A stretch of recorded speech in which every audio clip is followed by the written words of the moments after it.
Captain Insano shows no mercy. Straight cash, homie.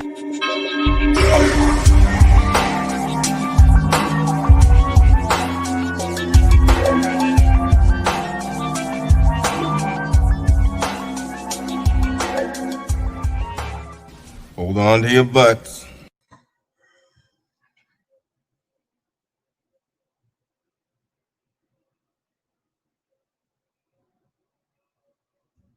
You're on mute, Bo.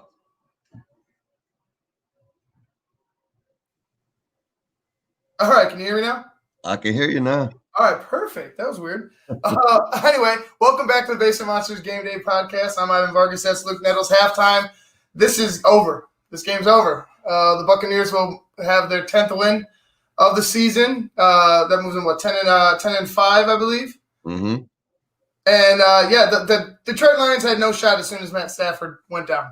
Like, that's the truth. They had no shot as soon as Stafford went down, and it looks like they're just caving at this point. Everything's working. You really don't even need to run, but I'm expecting a lot of run in the second half just so you could just get the game over with. You're not risking injury. You're limiting, your risk for injury. The Bucs need to just coast because there's no way Chubby Chase Daniel is gonna lead the comeback. I'm sorry. I mean, he's probably going to be a good coach someday, but he's not that guy. He's just not that guy to lead a comeback like this. And the Bucs are in the driver's seat. Yeah, that they start playing like this in the playoffs. This is what everybody expected the Bucs to be from the get-go. I mean, if they start putting up 35 and a half. Bro, Tom has 348 yards with 4 touchdowns in the first half. You have to take him out. Yeah, they better.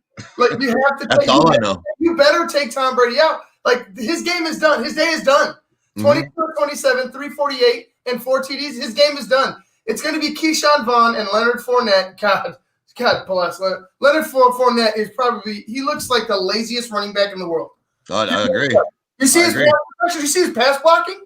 Any blitz coming through that hole, and if Leonard Fournette is stepping up on you, you have the sack. You're going to blow his ass up. He looks like he's lazy when he's back there trying to pass block for Tom Brady. It's ridiculous. You can't pick up a blitz. Can you pick up a blitz? First of all, can you pick up? Second of all, can you hold the block? Like, it seems like he gets there and then he quits. Boom, it's over. Yeah, he's just there for a paycheck. He's not trying to do anything. He's not anything. You know what I mean? Like, maybe one game this season have I been like, oh, okay, that's not a bad pickup. But I mean, other than that, man, like it's definitely the Rojo show down there. I'm sorry, man. He's just a stopgap. I don't even know that he'll be there next year. I think him signed a 1-year contract. He's done. I mean, like you said, the lack of effort right there. Like, if we're seeing this, then you better believe the coaches are seeing it too. Like, laziness. It's all I can say. Laziness and pass protection. And you got to think, if you're going to be lazy, if you're playing the running back position, and you're being if you're lazy there, imagine what else you're lazy with. You know what I'm saying? Imagine him in training. I'm not going to make an excuse for Leonard Fournette that you didn't have a full training camp or whatever. You understand that you're a pro. You're a pro. Like, you're a pro, and you're over here trying to ride coattails to get a title. You're trying to ride coattails to get. I think that's how I feel about Leonard Fournette. Like, the effort that I saw on some of those pass pickups. Jeez, man. Like, I would put Keyshawn Vaughn in now and just be like, you're running the ball the rest of the game. You're in the backfield the rest of the game. Give him 30 carries and see what happens. You know what I'm saying? Like, you're already in the lead. There's no need to see Leonard Fournette anymore. Put Vaughn out there. Let him run the football. You still have. Yeah, I got you. Hold on, I'll pause. You still have Jones coming back. Yep. Get him in and see what you got, because just the effort, like I said, he's riding coattails, bro. He's riding coattails, trying to get to the playoffs, trying to get to a championship. Mm-hmm. Yeah. No, it's. I mean, I feel the same way. I didn't really want him in the first place. I mean, when we got him, I was like, okay, cool. It could have been worse. Just because, the other guys that they had, we're definitely worse, which is sad to say that we're worse than Leonard Fournette. So, we needed somebody else, but I think just because it has a big name doesn't mean it's going to have big results. You know what I mean? And like this is the perfect. You're learning it, and like you said, this is a guy that. And I'll tell you what, he only has a 1 year deal. He's not doing himself any favors by maybe trying to get on another team next year because people are going to look at it and be like, dude, no, no, dude. Like, for what? Yeah, I mean, you're worth like now. Like if you can't even do that, if you're lazy, you can't even do that, and that's a part of your job. Now, right. now your work dwindles down to this. Like you could only do this much. Like this is what you can do for me. Okay, I don't need that because I could get a guy that wants to play, that wants to fucking be here, that will go out and put face mask to chest and block linebackers screaming in trying to sack my quarterback. I just. This lazy football from Leonard. I'm sorry. No, to say that's what it is. That's what I see. Yeah, no, his time's done. It's over. He's going to make this run, and I don't know if they'll, if the Tampa Bay's offense could keep putting up, like if they could go like this in the first half every game, then yeah, this Tampa team looks exactly like what we thought it was going to look like at the beginning of the season when they put everybody together. Of course, it is the Detroit Lions, and you're not going to play Detroit every time. No. But it looks better. It's more downfield. It's that Gronkowski finally got involved. I think it's Tom and Gronk's longest catch since they were both Patriots together. This Antonio Brown's in the mix, Godwin's in the mix, Evans is in the mix. I mean, they're spreading it around. Everybody's getting involved. It's downfield. I mean, that's what we've been wanting to see, right? This is the Tampa, three-headed monster, the Hydra, if you will. This is what we've been wanting to see all year, and finally, it's almost like all year. I know there was. Evans was hurt one time, and then Godwin was hurt. They didn't have AB yet, but then they got AB. Evans was there. Then Godwin came back. So now we're starting to see this three-headed attack, and it looks good today. I don't know that it's going to continue, but it looks good today, and you can't be mad. Like I said, Keyshawn Vaughn, no matter what. Yeah. Oh, yeah. I don't want to see Leonard Fournette out on the football field. As a matter of fact, you can't cut him. You can't cut him. No. You're stuck. No. You got to have depth going into the playoffs. You're stuck with him. And yeah, for me, Vaughn, just keep going with Vaughn because Leonard Fournette, the way that I've seen him, just all year round, and then to go from you were in Jacksonville to get cut from you were drafted by the team, cut, and you're the leading rusher. That says something about you, and I believe your work ethic. And Leonard Fournette is showing who he is. Yeah, he'll be on another team next year for sure. Yeah. All right, guys, we're gonna go ahead and get back to it. Second half coming up. Bucs and Lions. This game's over. The second half is coming up, but the score is 34. Was it 34? Yeah, 34-0. So game over, but halftime. It's only halftime. You know what I'm saying? Game over. Yeah. Halftime. Lions down big. Hopefully, like I said, hopefully they're taking a step in the right direction with Spielman and but you got to bring a culture to. There's no culture. The closest thing you have to culture is a guy like that who played for you, who's probably one of your best, your greatest ever players. You have.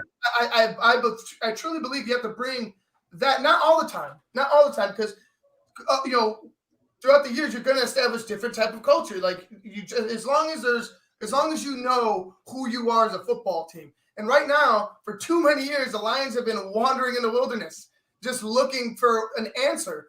And if you could find a guy like I said, if you go get a guy like that, that's familiar, that was there when this team was coming up, because in the early 90s, early to late 90s, we thought the Lions were on the rise, kind of rise, and then that disappeared.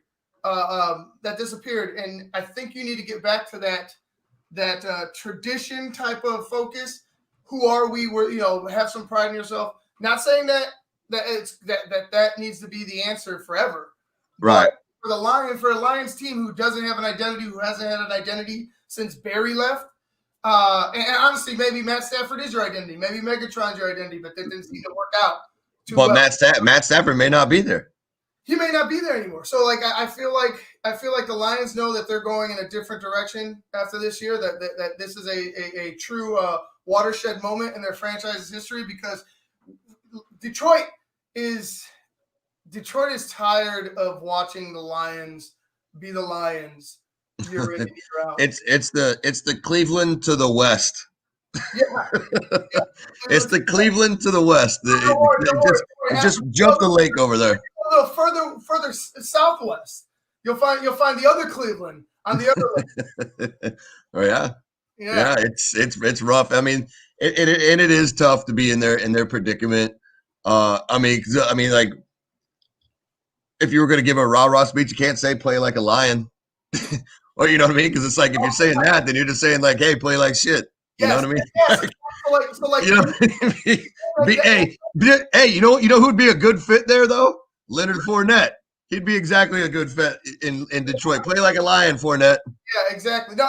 It's funny you said it, because me and Josh, we're doing the Rebel North podcast. Podcast that we do, and we're talking about just that, and it was just like, that's Cub. So the Cubs, after they won the World Series, they have these slogans now. Now it's right. Cub together, and I hate it. It's like, why? There's no point in this. Put a product on the football on the baseball field that's going to win us a title. You know what I'm saying? I don't care about the slogans or whatever. Yeah.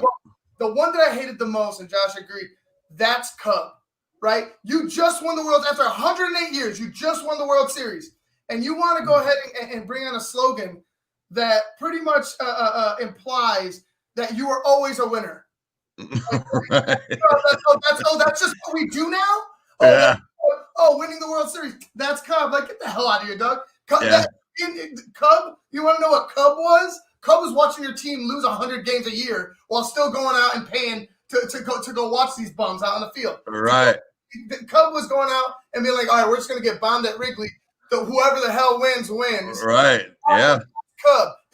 Don't give me this BS where all of a sudden you're winners. You know, right.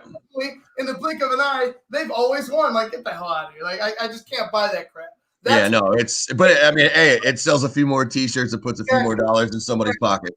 You just got to be. For me, that's Cub was garbage, because I felt like the franchise was trying to lie to itself. Like, it was just gonna poof.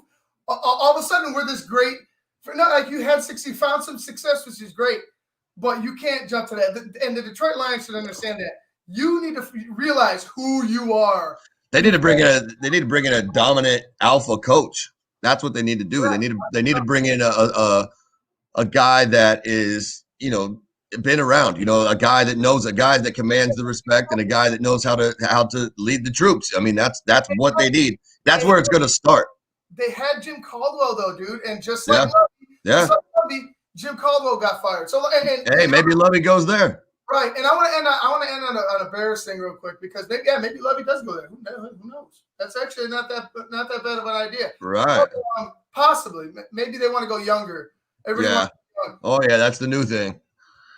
But yeah, it's like, for the Bears, if Jim Caldwell could get fired, Lovie Smith could get fired at 10-6, you could fire Matt Nagy. Oh, you should fire him. Fire Matt. No, and I'm talking about. Because we've been talking about majority of this past week, and I've been hearing it's like, oh yeah, Matt Nagy could keep his job, and I'm like, Jesus, listen, I'm like, yeah, I understand why, but if Lovie Smith, a guy that took the team to the Super Bowl, a guy that kept the Bears a contender through some thin years, and then he had a lot of success, even in his last year, right? You're going to tell me a guy who's been here only 3 years, hasn't got you anywhere near where you want to be, can't be fired because he all of a sudden gave up play calling and somebody else found success with his players and his scheme? That is not what that you cannot feed me that and expect me to be like, all right, I could buy why Matt Nagy keeps his job. What about Lovey? What about Jim Caldwell? What about coaches like that? Right. Out of positions that they probably should have kept for a couple more years. Who knows? So for me, for all the Bears fans, that was my Matt Nagy rant for this episode. Okay? There'll be a lot more coming tomorrow, because the Bears will be taking on the Jacksonville Jaguars, and guess who's playing for the Jaguars? Who? Old Chicken Neck. Yeah, Glennon. Oh, Glennon, huh? Oh, Glennon started. I hope the Bears go ahead and just destroy his ass because I'd like it to go the other way. I think it'd be hilarious. Oh, shut up! Don't say that crap. Don't say that. Watch him just bomb like 6 touchdowns. It's like, yeah, that's what you get, Chicago. No, he was our quarterback too, so I know where you're coming from. Yeah, I mean it's. I like don't you put that evil on me, Ricky Bobby. Like I would never. But now that since he is in Steelers, Bengals, Jacksonville, Chicago. I mean, come on. If it wasn't for the 6-game losing streak, I'd say you're fucking crazy. But like, I don't. Yeah, I mean, especially with these games so far, like the game yesterday and the game today, it's like, Jesus Christ! Like, are we just done playing defense for the year? Possibly. It's crazy. I think this one's a blowout, like I mentioned Wednesday on Halitech Hall. I think this one's a wrap. As long as the Bears show up and don't take them lightly. But anyway, let's go ahead and get out of here. Until the post of Bucs and Lions, I'm Ivan Vargas. That's Luke Nettles. This has been the Basic Monsters Game Day podcast on SportsZone Chicago.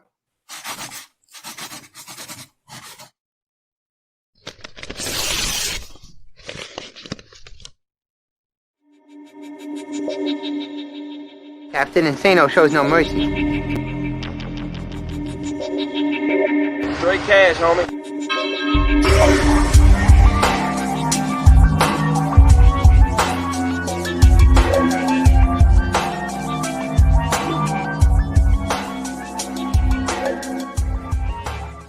Hold on to your butts.